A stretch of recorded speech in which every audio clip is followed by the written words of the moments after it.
ગુજરાત વિધાનસભામાં આજે કચ્છી સંસ્કૃતિની ઝલક જોવા મળી હતી। નાણામંત્રી કનુભાઈ દેસાઈ ગુરુવારે ગુજરાત વિધાનસભામાં વર્ષ 2025-26નું અંદાજપત્ર રજૂ કર્યું હતું। નાણામંત્રીએ પોતાના સતત ચોથા બજેટમાં દરેક ક્ષેત્રને ન્યાય આપવાનો પ્રયાસ કર્યો હતો। 3.70 લાખ કરોડના અંદાજપત્રનું કદ ગત વર્ષની સરખામણીએ 37,785 કરોડ વધારે છે। બજેટના પ્રારંભમાં નાણામંત્રીએ જણાવ્યું હતું કે વડાપ્રધાન નરેન્દ્ર મોદીને સતત ત્રીજી વખત ભારતનું સુકાન સંભાળવા બદલ ગુજરાત સરકાર અને ગુજરાતની જનતા વતી અભિનંદન આપું છું। આ સાથે તેમણે વડાપ્રધાનના વિકસિત ભારત સ્વપ્નને સાકાર કરવા મુખ્યમંત્રી ભૂપેન્દ્ર પટેલના નેતૃત્વમાં ગુજરાતની સરકાર કટિબદ્ધ હોવાનું જણાવ્યું હતું। આ સાથે તેમણે મહિલા, ખેડૂત, યુવાન, ગરીબ, શ્રમિક અને અન્ય અનેક ક્ષેત્રો અંગે મહત્વની જાહેરાત કરી હતી। સામાજિક ન્યાય અને અધિકારીતા વિભાગ માટે 6,807 જોગવાઈ કરવામાં આવી હતી। સમાજના તમામ વંચિત સમુદાયના જીવનના દરેક તબક્કાને આવરી લેવાનો પ્રયાસ કરાયો હતો।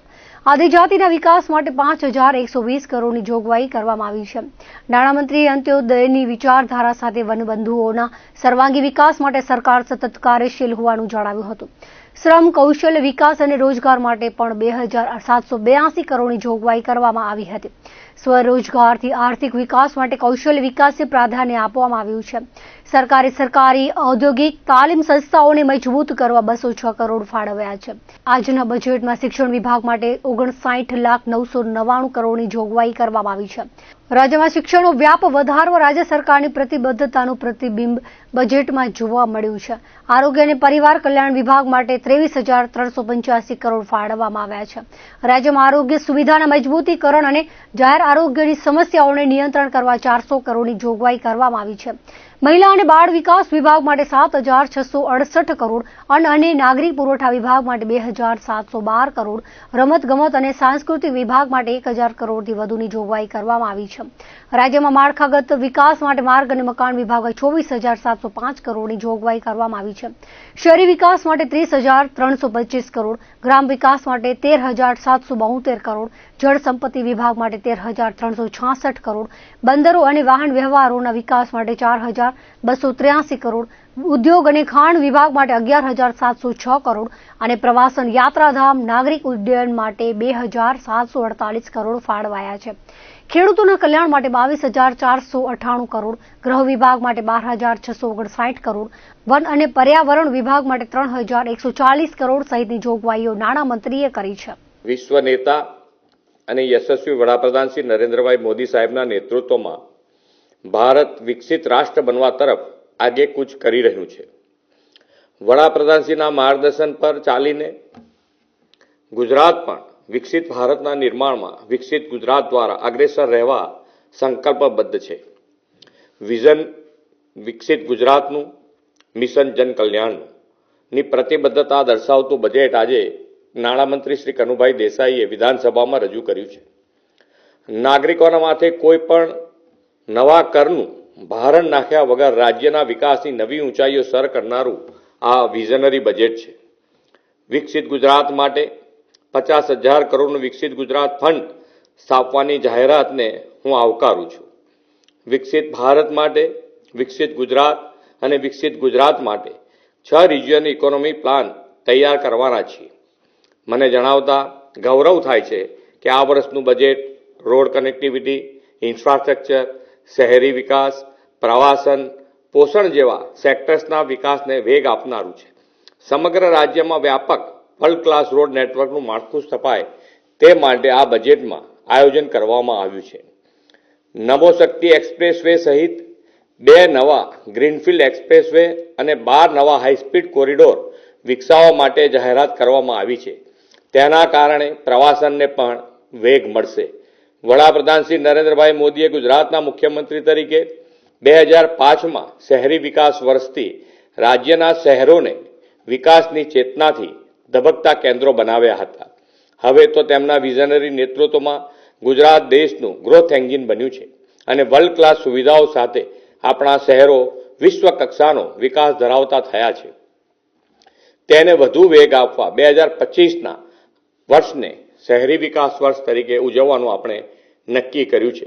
આ માટે સમગ્રતાએ શહેરી વિકાસના બજેટમાં 40% વધારો કરીને વધુ 31,000 કરોડ ફાળવ્યા છે।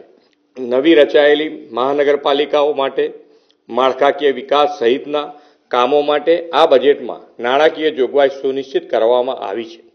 વડાપ્રધાનશ્રીએ વરસાદી પાણીના ટીપે ટીપાનો ઉપયોગ અને સંગ્રહ માટેનું આહ્વાન કરેલું છે. ગુજરાતના શહેરી ક્ષેત્રોમાં જનભાગીદારીથી કેચ ધ રેન અભિયાન શરૂ કરીને ભૂગર્ભ જળ ઊંચા લાવવાની મુહિમ ઉપાડવામાં આવશે. વડાપ્રધાન શ્રી મોદી સાહેબે ગરીબ, યુવા, અન્નદાતા અને નારી શક્તિને વિકસિત ભારતના નિર્માણના 4 મુખ્ય આધારસ્તંભ કહ્યા છે.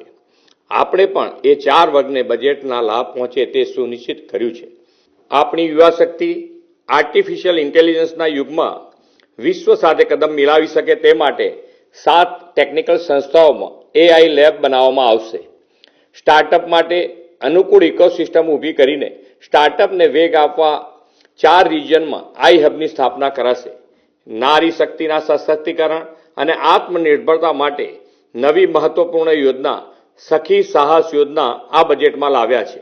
નારી શક્તિ સાથે સાથે આપણી ઉજ્જવળ આવતીકાલ સમા બાળકોના પોષણનો પણ આ બજેટમાં ખ્યાલ રાખવામાં આવ્યો છે. બાળકોને પોષણક્ષમ આહાર આપવા માટે ગત વર્ષના બજેટ કરતાં 25% વધારો કરીને 8460 કરોડનું બજેટ ફાળવ્યું છે.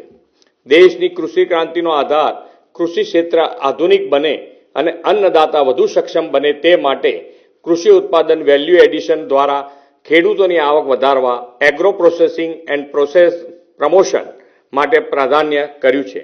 ગુજરાતમાં મત્સ્ય ઉદ્યોગના સર્વાંગી વિકાસની પ્રતિબદ્ધતા સાથે મત્સ્ય ઉત્પાદન વૃદ્ધિ અને એમ્પ્લોયમેન્ટ જનરેશન માટે એક મહત્વની જોગવાઈ મત્સ્ય ઉદ્યોગ ક્ષેત્રના વિકાસને વેગ આપવા કરવામાં આવી છે. હવે ખેતીની જમીન પર મત્સ્ય ઉછેર માટે એનએની મંજૂરી લેવામાંથી મુક્તિ આપવામાં આવશે.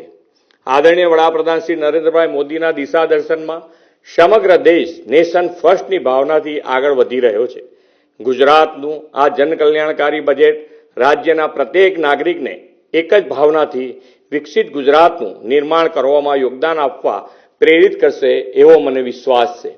ગુજરાતની પ્રગતિને વધુ તેજ બનાવનારું અને વિકાસની ધારાથી કોઈ વર્ગ બાકાત ન રહી જાય તેવું સર્વસ્પર્શી બજેટ આપવા માટે નાણામંત્રીશ્રી અને તેમની સમગ્ર ટીમને અભિનંદન આપું છું. ગુજરાતના નાણામંત્રી કનુભાઈ દેસાઈ ગુરુવારે વિધાનસભા ગૃહમાં વર્ષ 2025-26 માટે રાજ્યનું અંદાજપત્ર રજૂ કર્યું હતું. નાણામંત્રીએ તેમની સાથે રેગ્યુલર બેગની જગ્યાએ ખાસ પ્રકારના લાલ રંગની પોથીમાં બજેટ ભાષણ માટે રાખ્યું હતું. આ પોથી ઉપર આદિજાતિ સંસ્કૃતિની ઓળખ સમી વારલી પેઇન્ટિંગ અને કચ્છની ભાતીગળ કલા અંકિત કરેલી હતી. સાથે ભારતના રાષ્ટ્રીય ચિહ્ન અશોક સ્તંભને દર્શાવેલ હતા. આઝાદીના અમૃત મહોત્સવ સાથે આદિવાસી અને કચ્છી સમાજની આગવી ઓળખને પણ સાંકળવામાં આવી હતી. બજેટ પોથીમાં કચ્છની ભાતીગળ સંસ્કૃતિની વિશેષ ઝલક જોવા મળી હતી. રાજ્યના નાણામંત્રીએ બજેટ પોથીમાં કચ્છી સંસ્કૃતિને સ્થાન આપતા કચ્છવાસીઓમાં આનંદની લાગણી ફેલાઈ હતી. રાપર તાલુકાના બામણસર ગામની સીમમાં ટાવર પરથી પટકાતા યુવાનનું મોત થયું હતું. આ બાબતે આડેસર પોલીસમાંથી જાણવા મળતી વિગતો મુજબ મૂળ પશ્ચિમ બંગાળના 39 વર્ષીય મિથુન બિસુ મંડલ બામણસર ગામની સીમમાં પાવર ગ્રીડ કંપનીના ટાવર પર કામ કરતા હતા. એ દરમિયાન ટાવર પરથી પડી જવાના કારણે ગંભીર પ્રકારની ઇજાઓ થઈ હતી, જેઓને સારવાર માટે સાતલપુર CHCમાં લઈ જવામાં આવ્યા હતા, જ્યાં સારવાર દરમિયાન તબીબે તેમને મૃત જાહેર કર્યા હતા, જેને પગલે આડેસર પોલીસે અકસ્માત મોતનો ગુનો નોંધી તપાસ હાથ ધરી છે. તો લખપત તાલુકાના પાનદ્રો ખાતે પોતાના ઘરે સીડી ચડતી વખતે ઉપરથી પટકાતા ગંભીર ઇજાઓ થવાના કારણે આધેડનું મોત થયું હતું. 57 વર્ષીય નરેન્દ્રસિંહ જાડેજાને ગંભીર ઇજાઓ થઈ હતી, જેઓને સારવાર માટે હોસ્પિટલ લઈ જવામાં આવ્યા હતા, પરંતુ તબીબે મૃત જાહેર કર્યા હતા, જેથી નારાયણ સરોવર પોલીસે અકસ્માત મોતનો ગુનો નોંધી તપાસ હાથ ધરી છે. પૂર્વ કચ્છમાં દારૂની બધી અટકાવવા માટે પેટ્રોલિંગમાં રહેલી LCBએ 2 સ્થળેથી દારૂ ઝડપી પાડ્યો હતો. અંજારના મેઘપર કુંભારડી ગામે કૃષ્ણવિલા સોસાયટીમાં દરોડો પાડવામાં આવ્યો હતો, જ્યાંથી દારૂની 226 બોટલ કિંમત રૂપે 1,51,634નો મુદ્દામાલ મળી આવ્યો હતો. દિનેશ રેગરે અહીં દારૂ છુપાવ્યો હતો. માલ આપનાર તરીકે આદિપુરના મિત્રાજસિંહ જાડેજાનું નામ ખુલ્યું છે, જોકે એક પણ આરોપી હાજર મળ્યા નથી. બીજી તરફ નવી સુંદરપુરીમાં ખોડિયાર માતાજીના મંદિર પાસે મકાનમાંથી દારૂ કબજે કરવામાં આવ્યો હતો. આરોપી સંદીપ ઉર્ફે ચાંદીઓ બારડોલિયાને ઝડપી લેવામાં આવ્યો હતો, જ્યારે માલ આપનાર પ્રેમજી ઉર્ફે પ્રેમલો માતંગ મળ્યો ન હતો. 13,590ની દારૂની 20 બોટલ કબજે કરી ગુનો દાખલ કરવામાં આવ્યો હતો. અંજાર તાલુકાના જૂના સુગરિયા ગામે આવેલા અલગ અલગ 6 મંદિરોમાં ચોરી થઈ હતી, જેને પગલે ગામમાં ચકચાર ફેલાઈ ગઈ હતી. અંજાર પોલીસે ગુનો દાખલ કરી તપાસ હાથ ધરતા ગામના જ 2 શખ્સોની સંડોવણી ખુલી હતી. પોલીસે બાતમીના આધારે ગામના પુનિત મરંડ અને પ્રદીપસિંહ જાડેજાની ધરપકડ કરી છે. તેઓએ ચોરીનો મુદ્દામાલ સુગરિયા ગામના પછવાડા વિસ્તારમાં બાવળની ઝાડીમાં છુપાવ્યો હતો, જ્યાંથી મુદ્દામાલ રિકવર કરાયો છે. ગામમાં મંદિરોમાં ચોરી થતા આરોપી પ્રદીપ જાડેજાએ જ ફરિયાદી જીવા ગુજરિયાને ફોન કરી મંદિરોમાં ચોરી થાય તે ન ચલાવી લેવાય અને પોલીસને જાણ કરવા સૂચન કર્યું હતું. પોલીસની તપાસમાં તેની જ ધરપકડ થઈ હતી.